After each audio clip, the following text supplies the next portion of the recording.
The First Thursday in Lent, Worldly Cares, by Saint John Chrysostom. Consider the lilies of the field. Hereby Christ teaches us not only to take no thought, but not even to be dazzled at the costliness of men's apparel. Why? Such comeliness is of grass, such beauty of the green herb, or rather, the grass is even more precious than such appareling. Why then pride thyself on things, whereof the prize rests with the mere plant, with a great balance in its favor?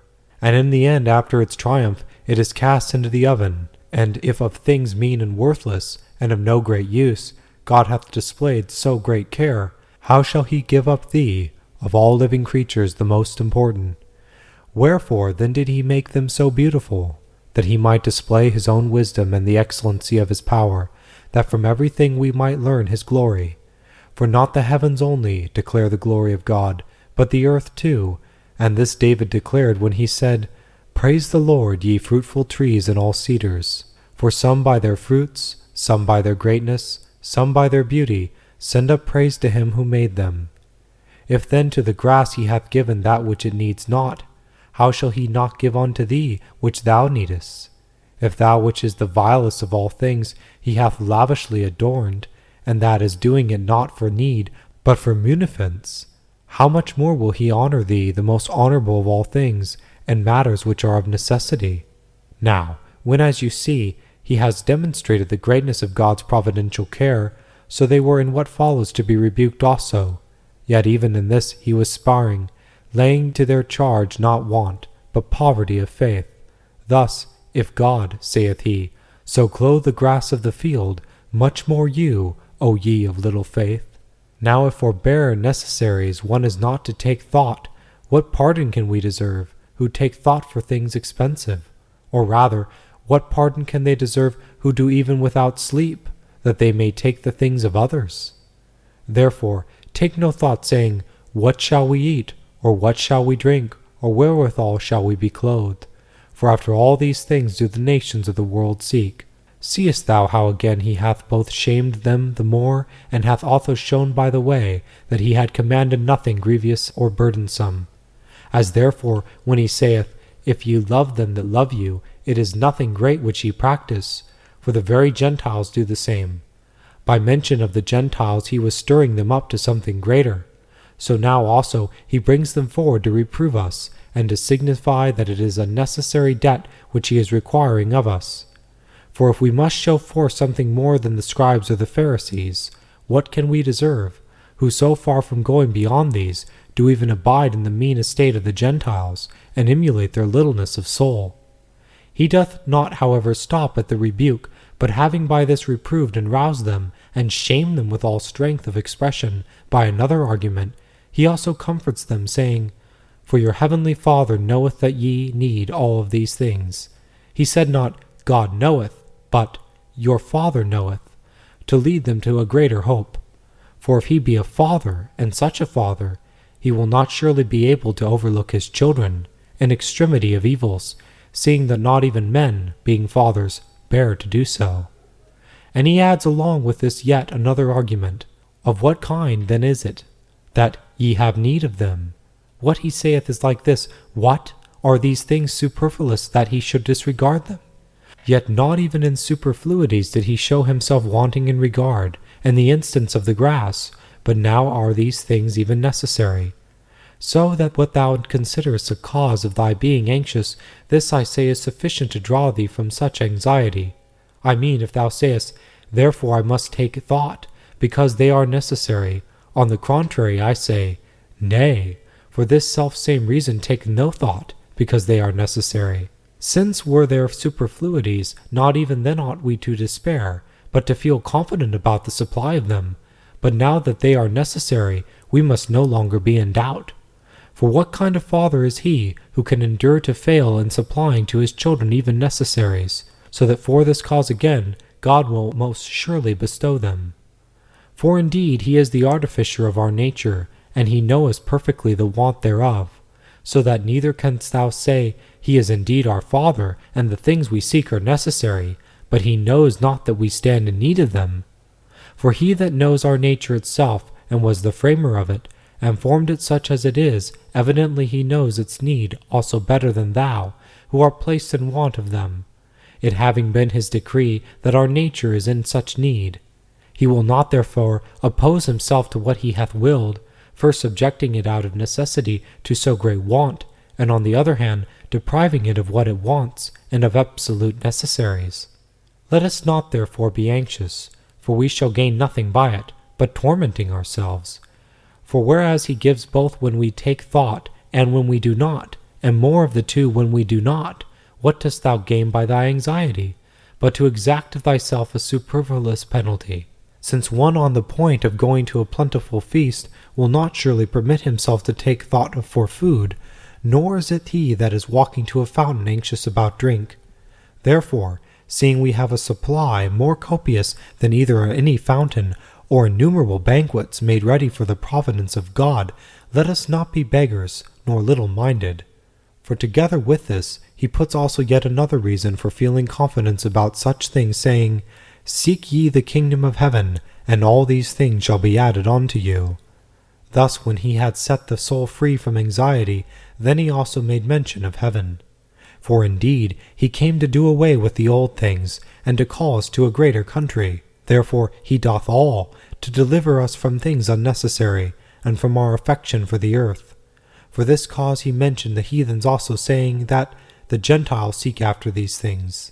They, whose whole labor is for the present life, who have no regard for the things to come, nor any thought of heaven. But to you not these present are chief things, but other than these. For we were not born to this end, that we should eat and drink and be clothed, but that we might please God and attain unto the good things to come. Therefore, as things here are secondary in our labor, so also in our prayers let them be secondary. Therefore he said, Seek ye the kingdom of heaven, and all these things shall be added unto you. And he said not, shall be given, but shall be added, that thou mightest learn that the things present are no great part of his gifts, compared with the greatness of the things to come. Accordingly, he doth not bid us so much as ask for them, but while we ask for other things, to have confidence, as though these also were added to those. Seek then the things to come, that thou wilt receive the things present also. Seek not the things that are seen, that thou shalt surely attain unto them. Yea, for it is unworthy of thee to approach thy Lord for such things. And thou, who oughtest to spend all thy zeal and thy care for those unspeakable blessings, dost greatly disgrace thyself by consuming it on the desire of transitory things. How then, saith one, did he not bid us to ask for bread? Nay, he added, daily, and to this again this day, which came thing in fact he doth here also.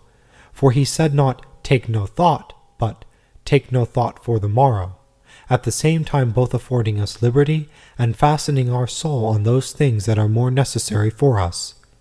For to this end he also bade us ask even those, not as though God needed reminding by us, but that we might learn that by his help we accomplish whatever we do accomplish, and that we might be made more his own by our continual prayer for these things. Seest that thou hast been this again, he would persuade them, that they shall surely receive the things present. For he that bestows the greater, much more will he give the less. For, not for this end, saith he, did I tell you not to take thought, nor to ask that ye should suffer distress, and go about naked, but in order that ye might be in abundance of these things also. And this you see was suited above all things to attract them unto him. So that like and as in almsgiving, when deterring them from making a display to men, he won upon them chiefly by promising to furnish them with it more liberally. For thy Father, saith he, who seeth in secret, shall reward thee openly. Even so here also in drawing them off from seeking these things, this in his persuasive topic, that he promises to bestow it on them, not seeking it in greater abundance. Thus to this end, saith he, do I bid thee not seek, not that thou mayest not receive, but that thou mayest receive plentifully, that thou mayest receive in the fashion that becometh thee, with the profit which thou oughtest to have, that thou mayest not be taking thought and distracting thyself in anxiety about these. Render thyself unworthy both of these and of the things spiritual, that thou mayest not undergo unnecessary distress and again fall away from that which is set before thee. Take therefore no thought for the morrow, for sufficient unto the day is the evil thereof, that is to say, the affliction and the bruising thereof. Is it not enough for thee to eat thy bread in the sweat of thy face? Why add the further affliction that comes of anxiety, when thou art on the point to be delivered henceforth even from the former toils? By evil here he means not wickedness, far from it, but affliction, and trouble, and calamities, much as in another place he also saith, Is there evil in a city which the Lord hath done? Not meaning rapines, nor injury, nor anything like these, but the scourges which are born from above. And again, I, saith he, make peace and create evil. This then is his meaning here also, when he saith, Sufficient unto the day is the evil thereof. For nothing so pains the soul as carefulness and anxiety. Thus did Paul also, when urging to celibacy, give counsel, saying, I would have you without carefulness. Mark his tender care also, how he surpasses the affection of any father. This I command, saith he, for nothing else but that I may deliver you from superfluous anxieties. For even if today thou hast taken thought for tomorrow, thou wilt also have to take thought again tomorrow. Why then? What is our labor? Why force the day to receive more than the distress which is allotted to it, and together with its own troubles add to it also the burden of the following day, and this when there is no chance of thy lightening the other by the addition so taking place, but thou art merely to exhibit thyself as courting superfluous troubles? Nevertheless, after so many grave words we take thought for these things, but for the things in heaven no longer. Rather we have reversed his order, on either fighting against his saying, For mark, seek ye not the things present, saith he, at all, but we are seeking these things forever. Seek the things in heaven. But those things we seek not so much as for a short hour, but according to the greatness of the anxiety we display about the things of the world, and the carelessness we entertain in things spiritual, or rather even much greater. But this doth not prosper forever.